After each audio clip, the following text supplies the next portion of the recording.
Welcome to eCOWnomics.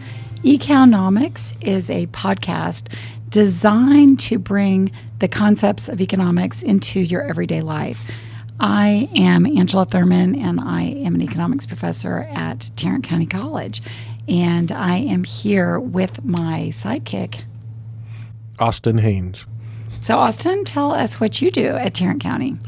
I am a e-learning instructional graphic designer. So I help you build content for your course. And in this case, I'm going to be the voice of the public, the uninformed economic public. Excellent. So let me just let my listeners know why we're doing this. I've been teaching economics for many years, but I have not always been in higher ed.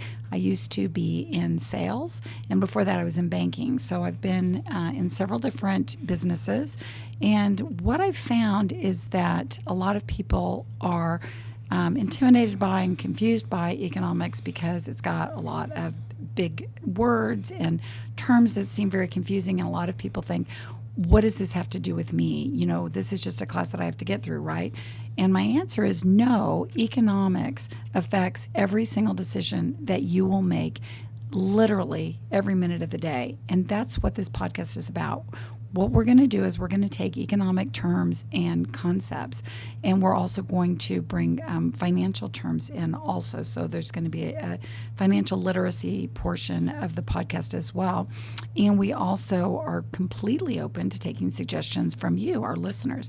If there is something that you're interested in, if you want to know about Bitcoin, if you want to know how to set up a 401k, if you want to know how to start investing for your future, we are more than happy to hit those things. But what we're going to do initially is we're going to go through the chapters of OpenStax, which is the textbook that I use for my economics courses. And this is going to be the very first concept. Why do I use OpenStax? Austin, are you familiar with OpenStax? Well, I am, because it's something I'm passionate about, but I think you're passionate about it for a couple of reasons. Number one, it's a good textbook. It's just a really good general textbook that you can play with. But the most important part is it's, and I'm going to use air quotes here, so if you saw me, you'd see me doing air quotes. It's free. And so, but is it really free? Yeah, how can it be free? I mean, if it's we're sort of conditioned to think if it's free, it's not as good as something that costs more. So the book that I used when I first started teaching cost about $130. So how can I go from a $130 textbook to a completely free textbook and be confident that I'm getting the same level of content?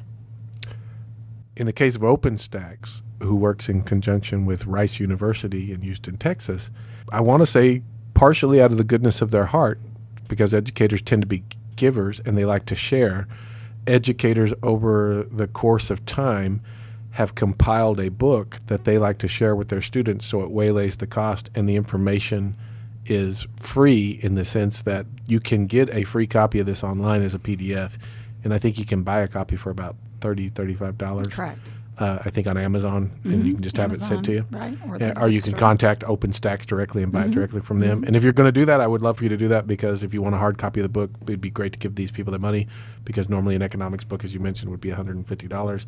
These people are doing that there.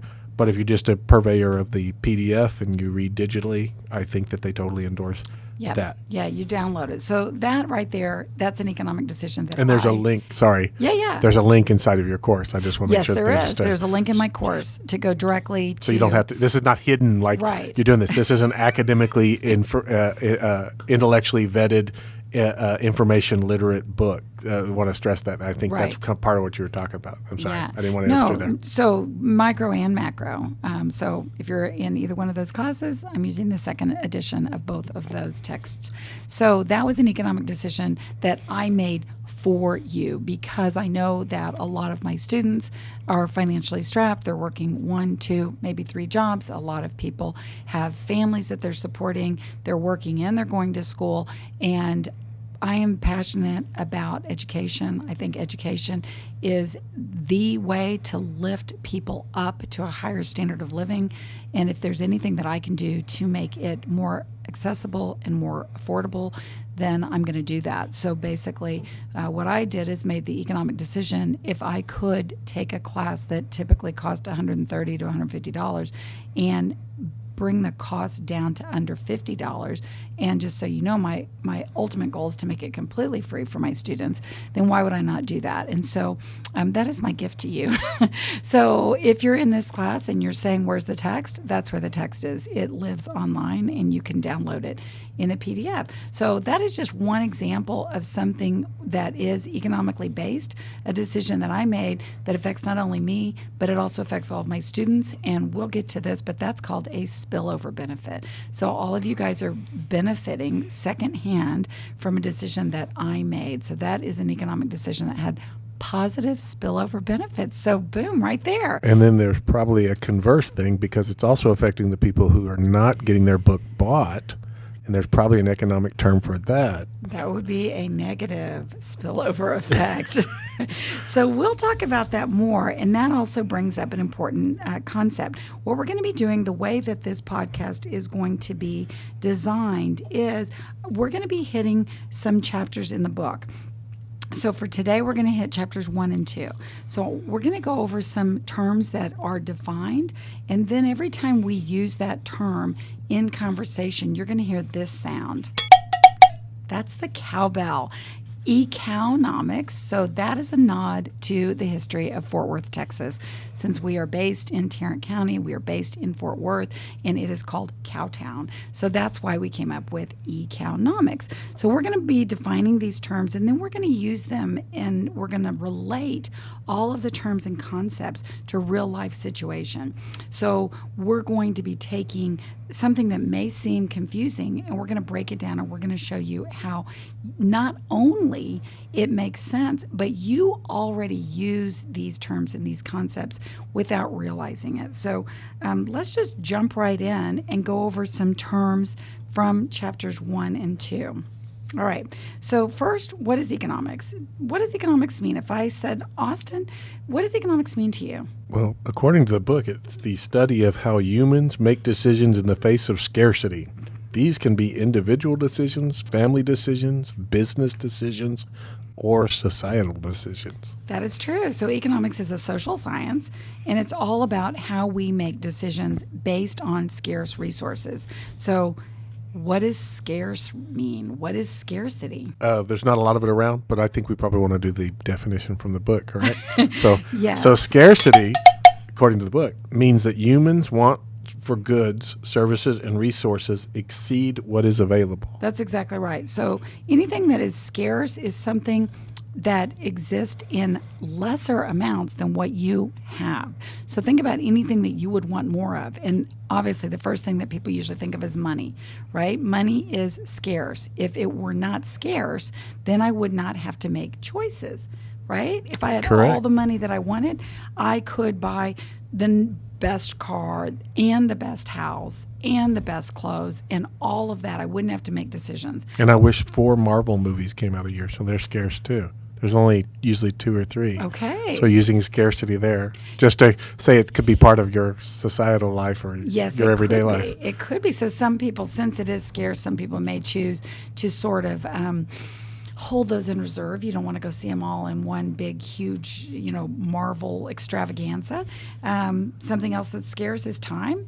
So time is scarce. If you had all the time in the world, So you may not want to sit in a movie. you may not want to. I always say I wish I had multiple lives because I secretly would be an awesome rock star and I would play the drums in a band.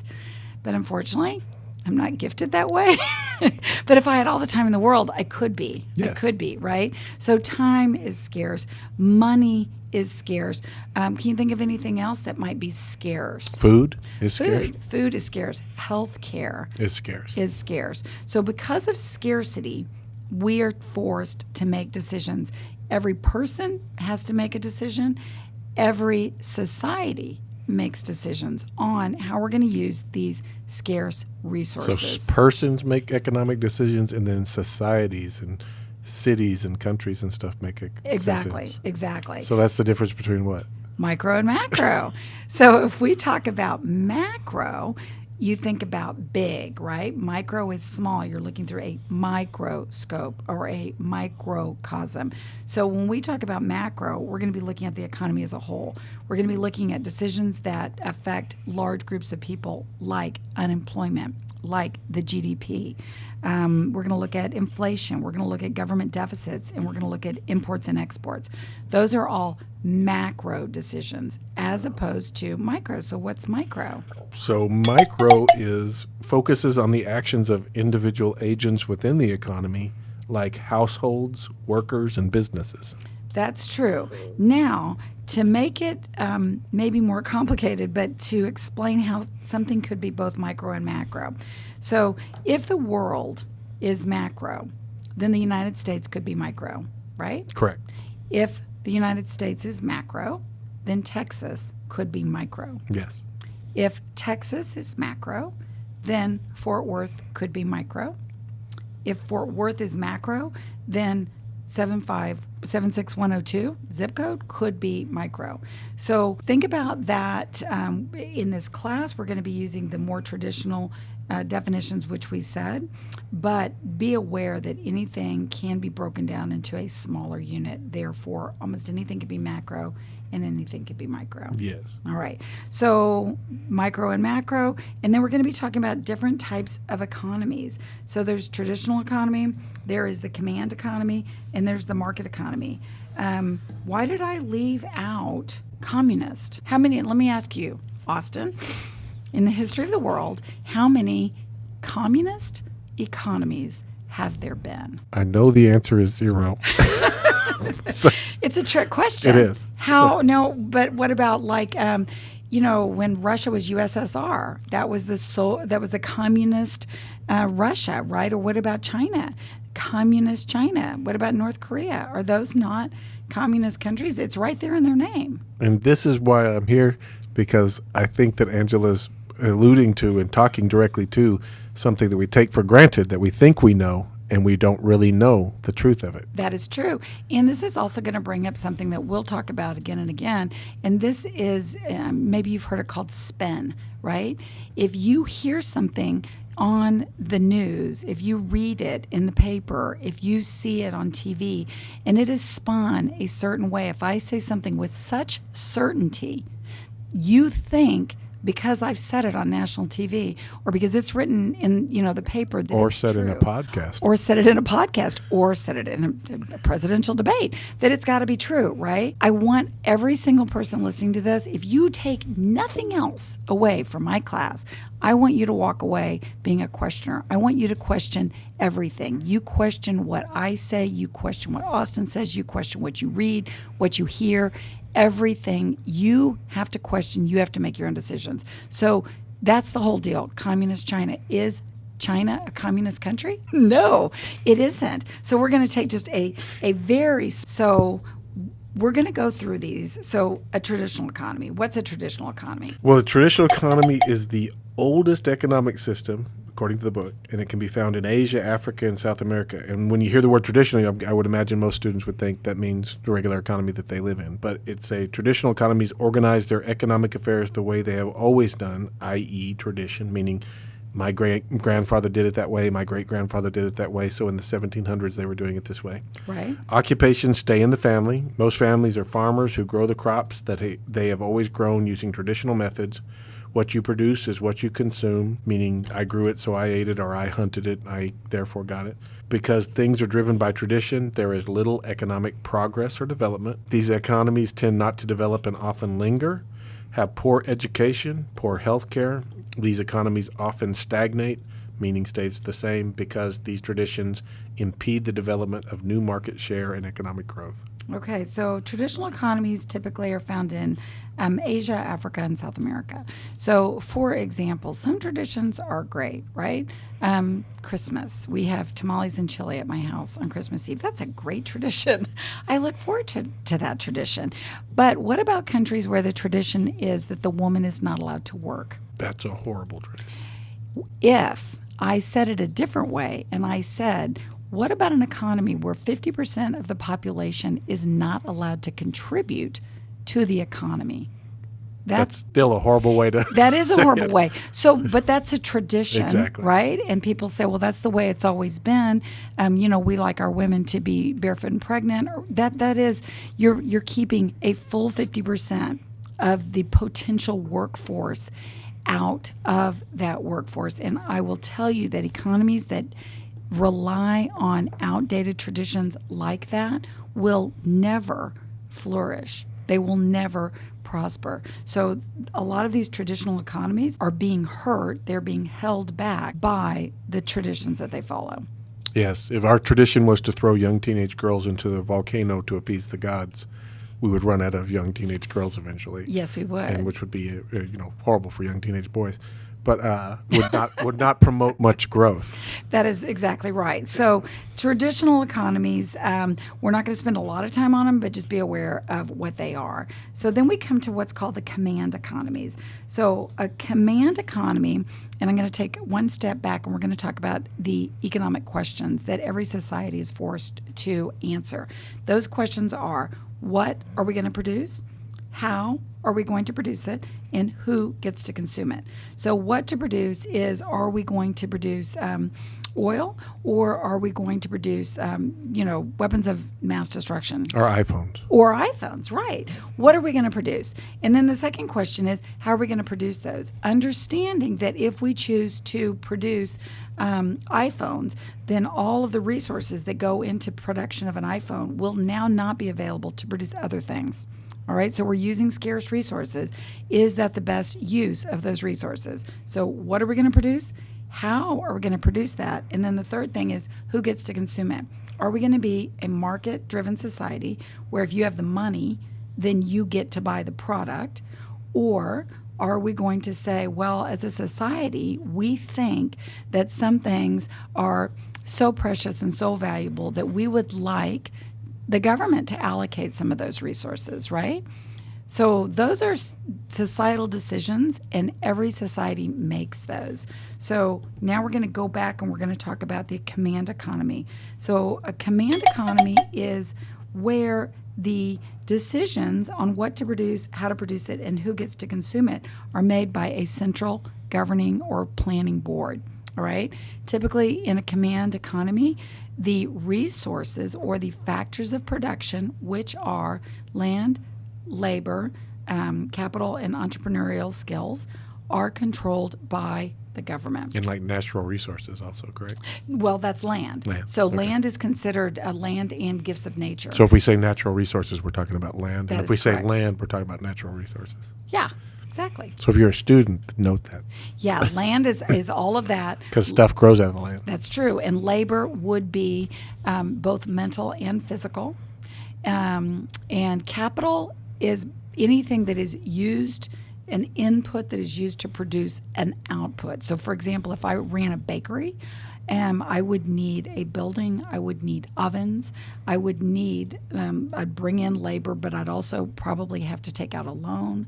So all of that is capital. And then entrepreneurial would be, just using me again, if I had a bakery, it would be the skills and knowledge that I bring. I'm going to use all of these resources in a new and unique way in order to make money. All right, so those are all of our resources. In a command economy, the government controls those resources. So you could have communism, in which case we would operate as a commune, and all of the resources are owned by the people, and the people make all those decisions. So if you think back to any time you've ever read about a commune, it's always sort of like kumbaya, and we're all like happy and holding hands and things like that. Everyone contributes what they can, right? And everyone shares in the profits. Is that China? No. No. Is it North Korea?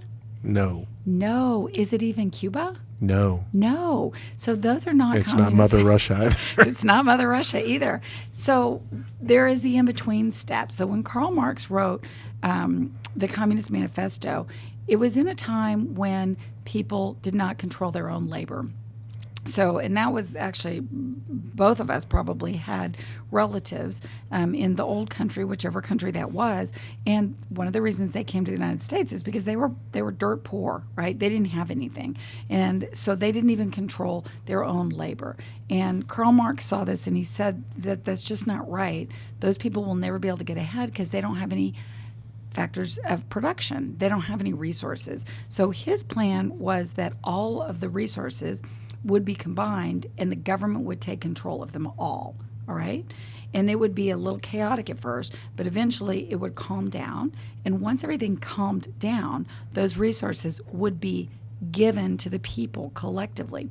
And the government would step out. This is a very benevolent government. The government steps out, and the people both govern themselves and they collectively decide how all these resources are going to be used, and they answer those questions: what to produce, how to produce it, who gets to consume it. So what happens?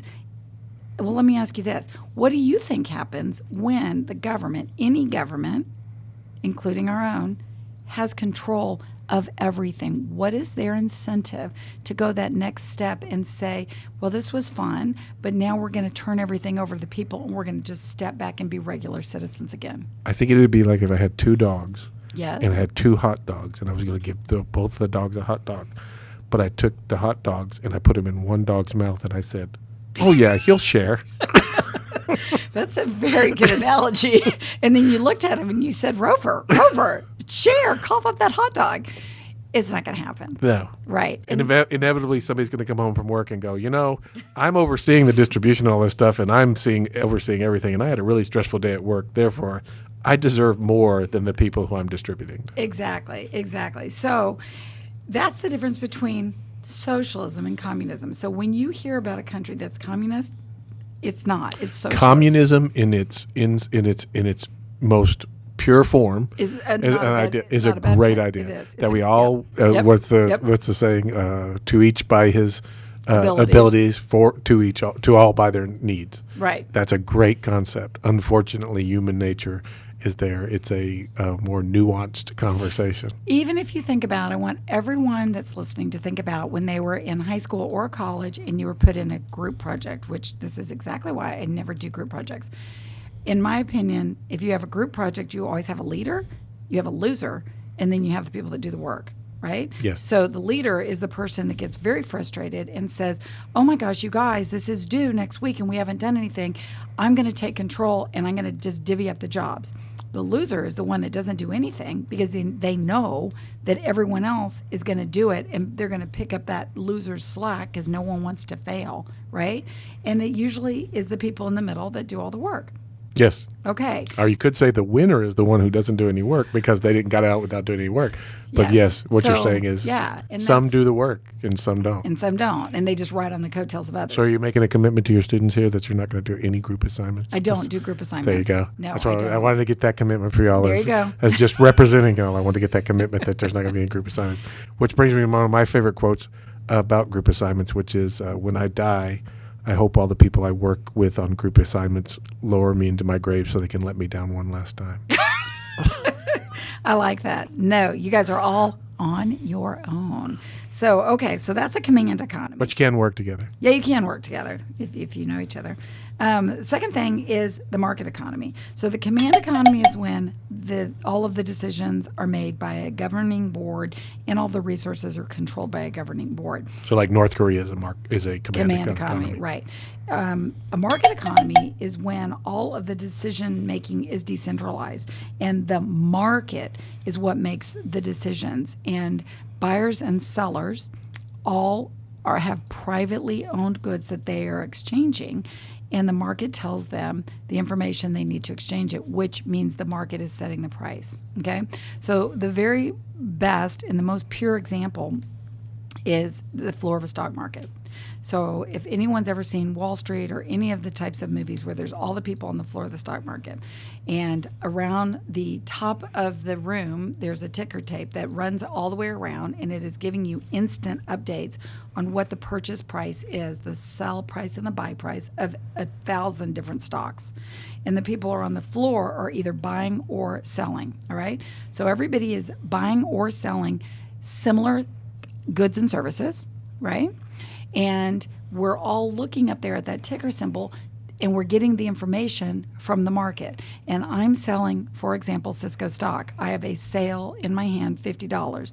You want to buy it, but you want to buy it at 49. So I'm going to be yelling 50, 50, 50. You're going to be yelling 49, 49, 49. We're going to both be looking up at that ticker symbol, and boom, when it gets to maybe 49.50, we're going to go, hey, I'm happy with that, and the connection's going to be made. The market has made the decision, and the buyers and sellers come to a mutually agreeable level of exchange, and that is also called the invisible hand.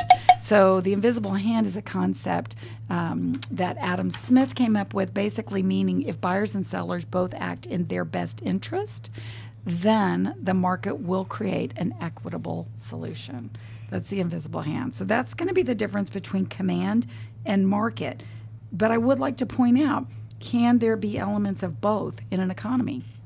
Yes. So what are we, the United States? Are we a market economy, pure market economy, laissez-faire, as they say, leave it alone? No. No, what are we?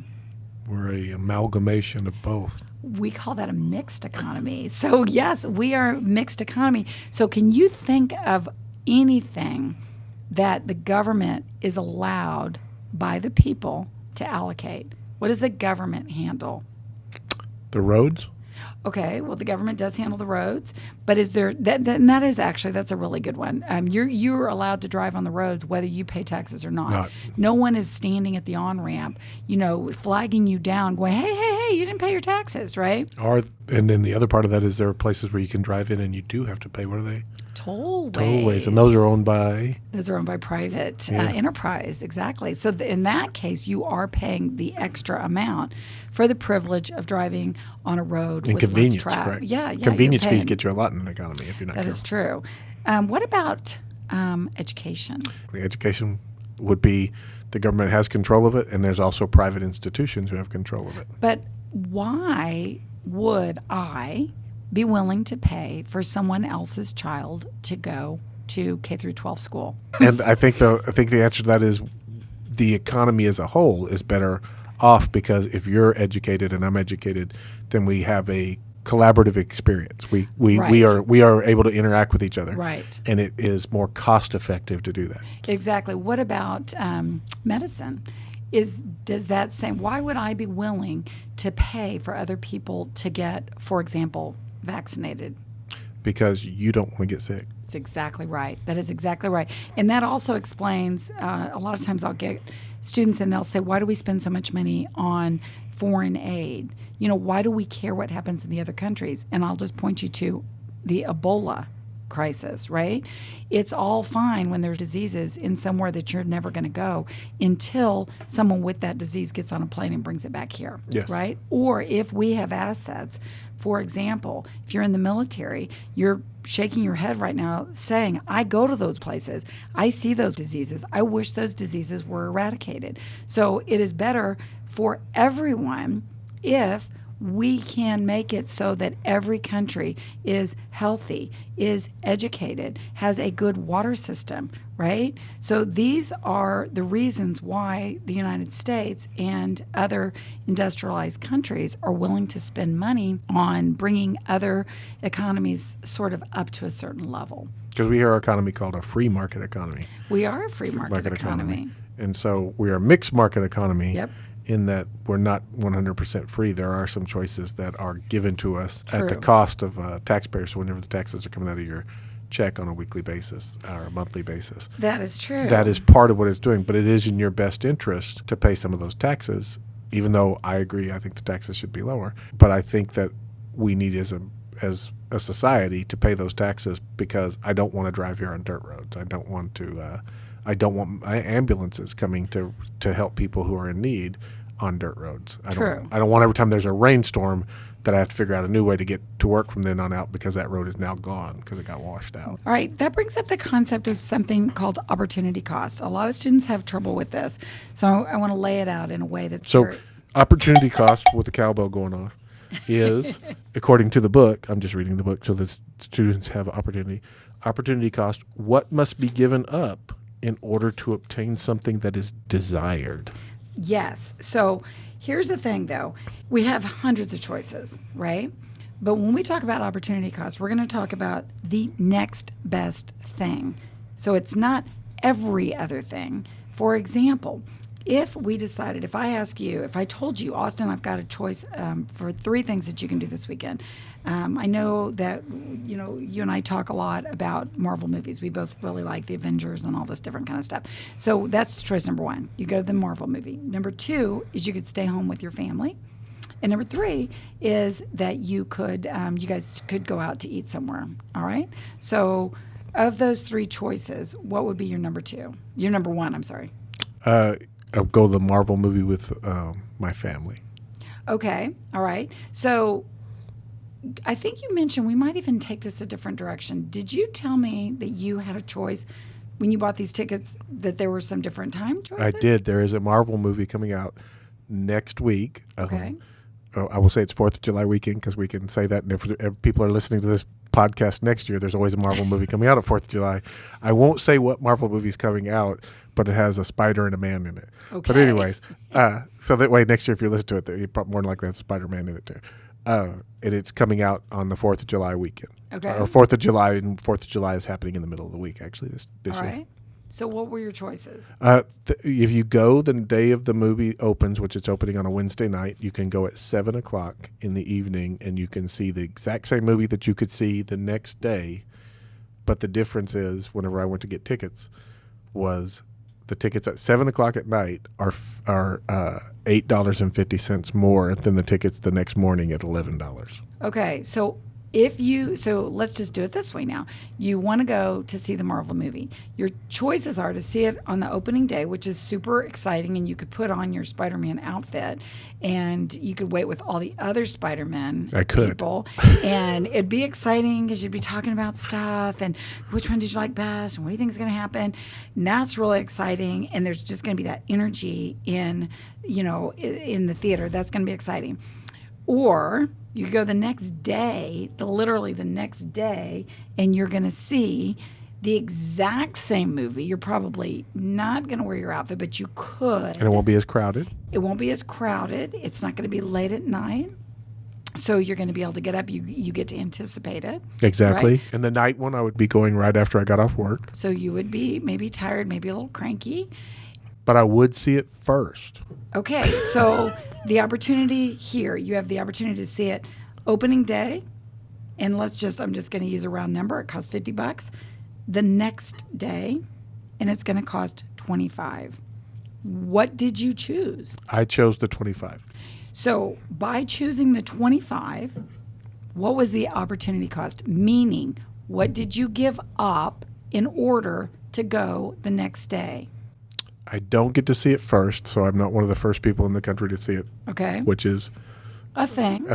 It's not a thing for me, but in context of what we're talking about and as our example, I'm giving up that example. I'm giving up the example maybe that they're going the opportunity that maybe they're going to give out free mini Spider-Man posters that night or something like that, which can be considered enhancing that, but I can also buy those on eBay probably cheaper the next day from somebody who's selling them. And you're giving up the opportunity to spend $25. $25. So I'm $25 richer if I see it the next day, or I'm $25 poorer if I see it the night before. So we're not talking about what you're gaining, because that has nothing to do with opportunity cost. Opportunity cost is all about the next best thing. It's what you're giving up. It could be something positive. It could be something negative. It could be time. It could be money. It could be an experience. Exactly. So that is what opportunity cost is. It is only the next best thing. All right. So it's important that we understand opportunity cost. The other thing that I want to talk about, another thing I want to bring up is positive speech versus normative speech. Okay. And in this year of elections, and I think I can safely say that because there's elections almost every year. Every year. We're going to get a lot of this, and this is going to go back to spin. So in economics, we want to keep it positive, meaning positive speech is saying things that can either be proven or disproven. So that means it is factual. It's not my opinion. So I can say, if you go to see the Marvel movie on the day it opens, you're going to pay a premium of $8.50. That can be proven or disproven. So that is positive. But if I said to you, if you don't go see the Marvel movie on the day it opens, you're an idiot. That can't be proven. That cannot be proven. That is my opinion. If anyone else were to have a different opinion, my opinion could be invalid, right? You can't prove it, you can't disprove it. So when we're listening to things, normative is spin. So for example, let's go with something that is a little bit more of a hot topic. So another example of normative would be when someone says something as if it's a fact, and then you as a listener take that as factual when it actually is not. It's normative. So let's go to a hot topic. Okay. What if I said to you, Austin, abortion is wrong, and anyone who believes in abortion is a murderer? That, I would say, is, going back to what you were saying, positive or a normative statement. Right. I would say that's in a normative category because that's an extremist view, and you can't prove that. Right. I could come out with graphs. I could come out with charts, and I can show you all these horrible pictures. And I could say, see, this proves my point. But it does not prove my point, because I could just as easily say, Austin, I don't think any man has the right to legislate what a woman does to her body. Yes. I could say that. Exactly. That sounds like a fact to me, right? Yes. The point is that I would have people that would agree with me on both sides of that issue. Well, I would say right now there's probably a bunch of students who are going, oh man, this professor is going to stick a bunch of politics in this course. But I think what you're trying to do, and what you're successfully doing, is you're trying to prove that you can't declaratively say either one of those things, because in the case of abortion, we can always say, what about in the case of the life of the mother? Or what about incest? Or what about rape? And those things. And it would be, going back to our tying abortion back to a Marvel movie, it would be like having an argument with somebody going, you're not a true fan of the Marvel movies because you didn't see them on opening night. You weren't the first one to pay. Right. So their metric by developing and making that statement is, you didn't do what I think is the standard by which this should be applied. But somebody who could argue that counter could be, no, I wanted to see it the next day when the cheering audience wasn't interrupting all the sound effects and the background noise and all of those things, so that I can totally take in the film. So that is my definition of a true fan. Right. So your ideas of a true fan is you just see it on opening night. My idea of a true fan is I see it whenever I can pay attention to every minute detail in the background. So those two things, based on those criteria, are their definitions of true fan. But those two things don't jive, because you're saying the only way to be a true fan, there's only one way, and is not defined. Right. Something that's true for you may not be true for me. Exactly. So we're going to remember that when we talk about things like immigration. When we, you may have heard something like, all immigrants are bad, okay, or the immigrants are bad because they're stealing my job. We're gonna disprove those later on in another podcast. We're going to show that there is a lot more to the immigration topic than just this is good and this is bad. So whenever you guys hear anything on TV, if you're watching the debates, if you are reading the paper, I want you to be your own fact checker. And I want you to go in and I want you to say, is that really true? Did so-and-so really create this many jobs? Would it cost X amount of dollars if we offered free health care to people? Do people abuse that privilege? You guys need to do fact checking, and you need to look. So I'm going to segue, because we're doing this, and Angela's looking at her notes, and she's making she's underlying something right now. And I'm going to use this as an opportunity to segue, because what you just said, the fallacy of sunk cost. And the reason I segue to that is because you're talking about whether something is true or not.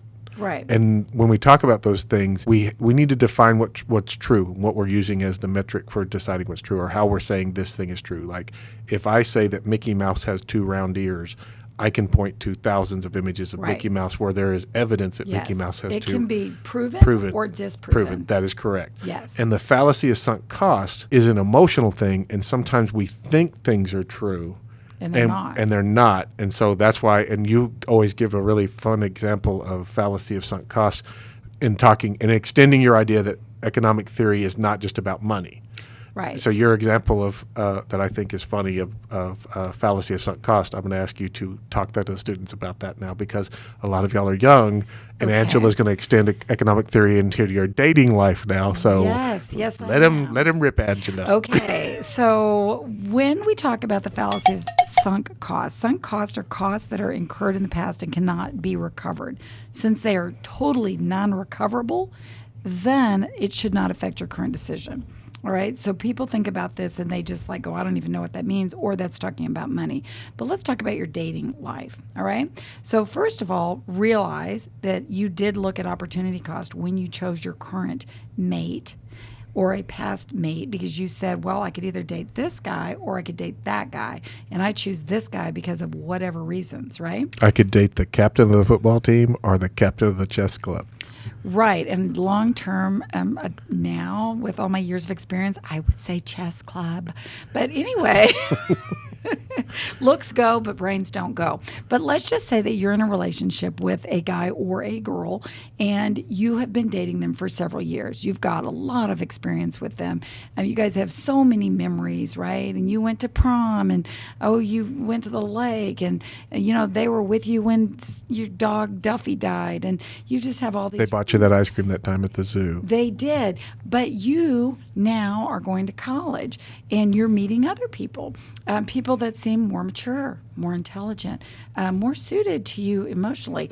That guy or girl, they are kind of immature and they make, really crude jokes and they hang around with people that you don't really like and all that.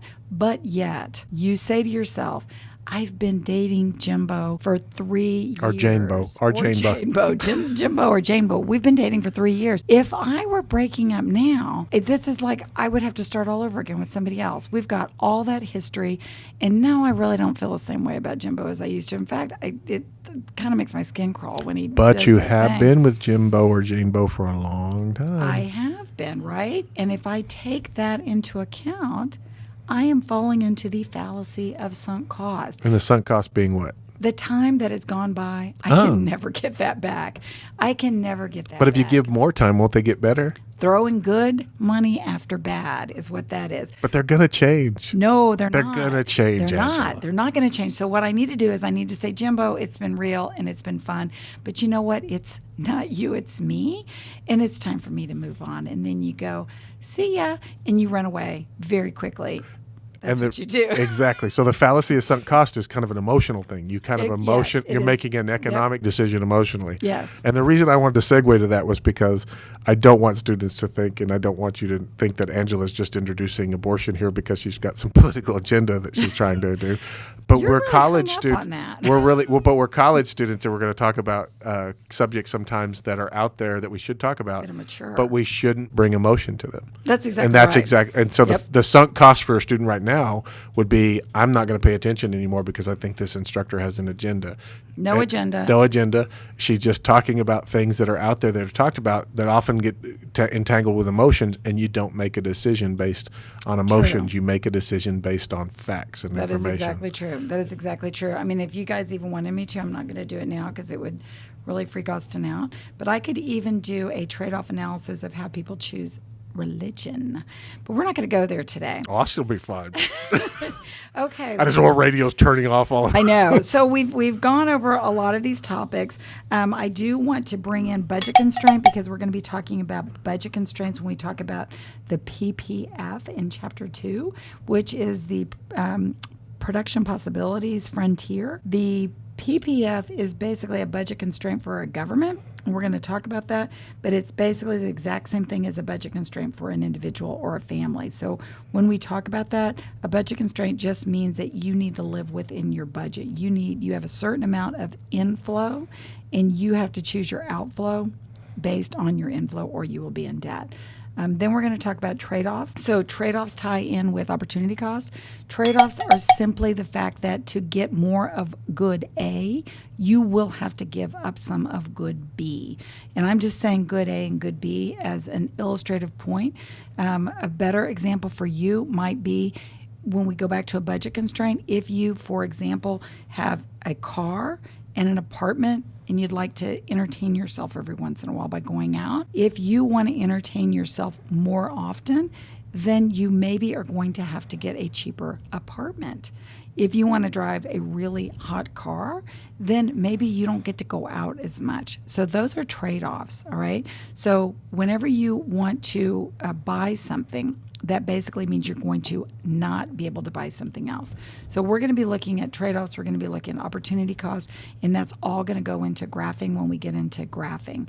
Last thing I think we're going to bring up before we go to our speed round is the law of diminishing marginal utility. So typically you could make a overreaching statement that more is always better than less. In Texas, bigger is better. Bigger is better. You want more money. You want a better car. A bigger house. A bigger house. More clothes. More right? dogs. More dogs, absolutely. More dogs, more problems. That's what they say. Okay, so the law of diminishing marginal utility means that as you get more of any one good, the pleasure / satisfaction / utility, so we're going to use those three terms interchangeably, the pleasure that you get decreases with each additional unit that you get. All right, so we're going to use the example of tacos because we just went to Salsa Limon. Which is awesome. Which is awesome, and it was really, really yummy. So if I said, hey, Austin, let's go to Salsa Limon for lunch, which is exactly what I did, and we're really, really hungry. In your head, how many tacos would satisfy you? 7. 7, okay, because he's really hungry. So we get there, all right, we get to Salsa Limon, and he looks at the menu, and he looks at the prices, and he goes, you know what? He has 2 choices. Either I'm going to buy all 7 at once, or what if I just buy one at a time? So he buys the first one, and it's going to be lengua, which he tried to sell me on today, but I said no. So he eats that. It really is good. It is. So, and the first taco is fabulous, right? It is. It's the tortilla's warm, the ingredients are yummy, the cheese is all melting in there. You know which taco is better than the first one? Which? The next one. Is it? Okay, so if you were to rate the pleasure that you get off taco number 1 on a scale of 1 to 10, how much pleasure do you get? 10. 10. All right. So he eats it, he wipes his mouth, he takes a little sip of tea, and then he goes back up there to get number 2. So what is number 2 going to be? Carnitas. Okay, so carnitas. So while you're sitting there waiting for taco number 2, you're sort of digesting, right? Are you as hungry as you were? No. No, but you're still hungry. I'm hungry. Okay, and so here it comes. Your little your thing goes off, and you go up there and you get your taco number 2. How much pleasure, 1 to 10, do you get off taco number 2? Like 7.58. So, but you paid the same amount of money, right? Yes. Okay, I'm just throwing that out there. So we went from a 10 to a 7 or an 8. Okay, now you ready for number 3? I think I could eat 3. Okay, so number 3, you're going to go up there. What's number 3 going to be? Barbacoa? Yeah, barbacoa. Okay, so number 3 is barbacoa. Again, you're waiting for your taco to come. You are still hungry a little bit? Okay. Not as hungry as I was when I came in, though, because I have had 2 tacos. You've had 2 tacos. And some tea. And remember, you wanted 7. And maybe some chips. Oh, and walk. Why not? Yeah. Okay, so number 3 comes, you go get it, and you eat it. Scale of 1 to 10, pleasure you get. Strong 6, strong 7. Okay, and it is still the same price as the first one where you got 10. Okay, number 4, you going to go for it? I have to just mentally think about it now, maybe not. So you stopped at 3.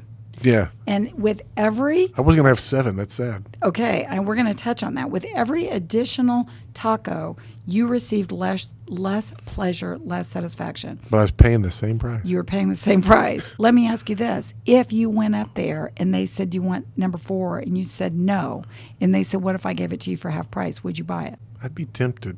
What if they said, we'll give it to you for a fourth of the price? I'd probably take it. Definitely take it then. Okay. So number 5, would you still pay a fourth of the price, or would they have to go even lower to get you to eat number 5? Or they're definitely at that point. Because I know that, number 1, I know that they were, and number 2, I just know that I'd be full probably at that point. Okay. You have just illustrated the law of diminishing marginal utility. With every additional unit consumed, your pleasure or your utility decreases. If I were to plot this on a graph, then it would be a downward sloping line. As you increase your quantity, your pleasure, your utility decreases. That is the law of marginal utility. Now, I would like to point something out. You said that you wanted 7 to begin with. Okay, studies show that when people think like an economist, meaning that you think on the margin, and what that means is what I made him do was he eats 1, he has to think about it. Do you want 2? Yes.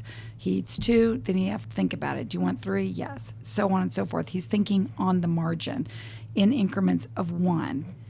in cases where people do not do that, for example, an all-you-can-eat buffet, do you think people consume more than they do if they're thinking on the margin? I think they consume more. They do. They do. Studies have shown that people typically consume a lot more because they feel like, and this goes back to sunk cost, they feel like they have to get their money's worth. So if you're going to CC's Pizza and it costs whatever, $12, you feel like you need to gorge yourself to get your money's worth. Like you walk out there and you think I won, but your stomach says you did not win. Exactly. So we want to always be thinking on the margin because we are now aware of the law of diminishing marginal utility, and we're aware of the fallacy of sunk cost. So if you've got a bad girlfriend or boyfriend, this is permission to kick them to the curb. So now we're coming to an end of our first podcast, and we're going to do something called a lightning round.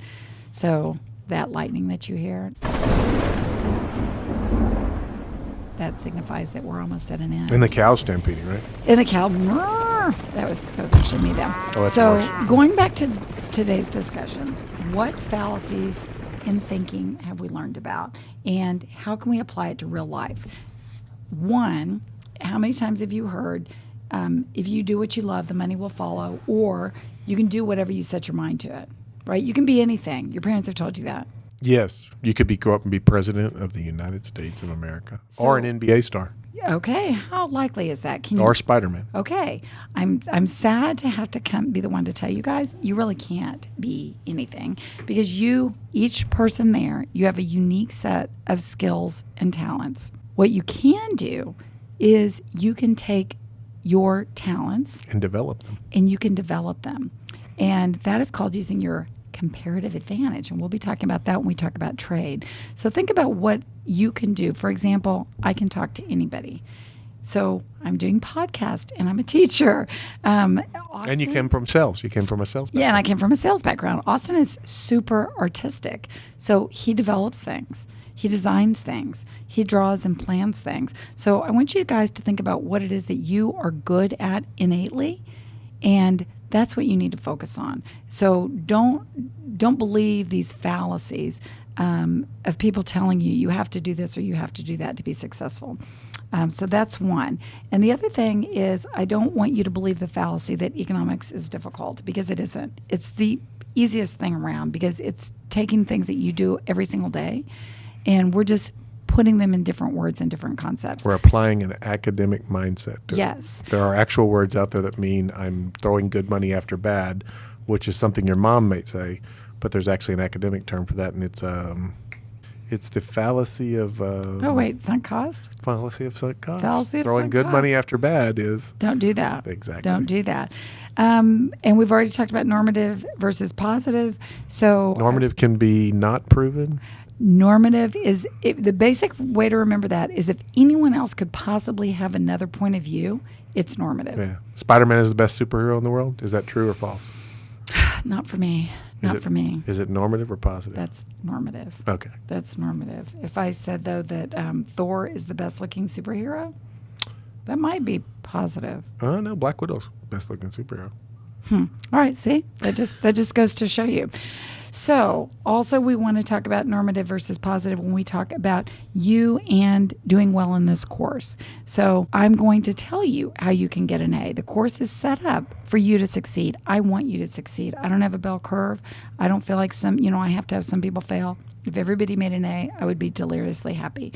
So, do the work the way it's laid out. Spend the time. Watch the videos, listen to the podcast, take the little Quizlets, which you can take as many times as you want, and they're not graded. Once you think that you've got everything, then you take the graded quiz, then you take the exam, and you should be able to be successful in this course. If at any time you are stressed, you are confused, you are discouraged, that's what I'm here for, and I want you to send me an email, all right?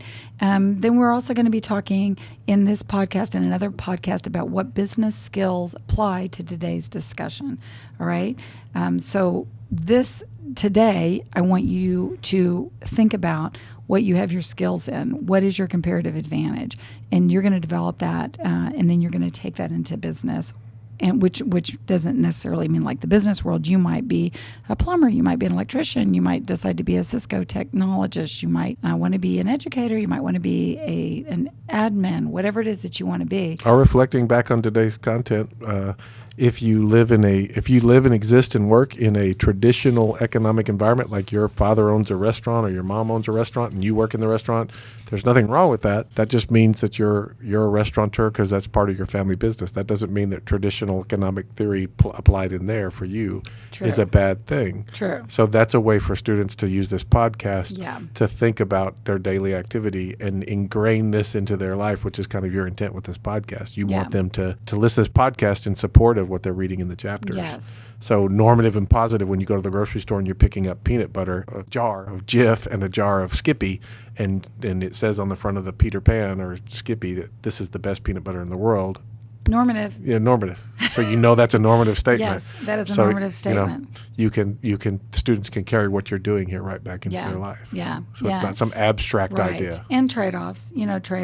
Decide, is it worth it to buy organic? I can't tell you that. No one can tell you that. Is it worth it to buy, name brands, or should you be going, to Trader Joe's and Walmart and generics and things like that?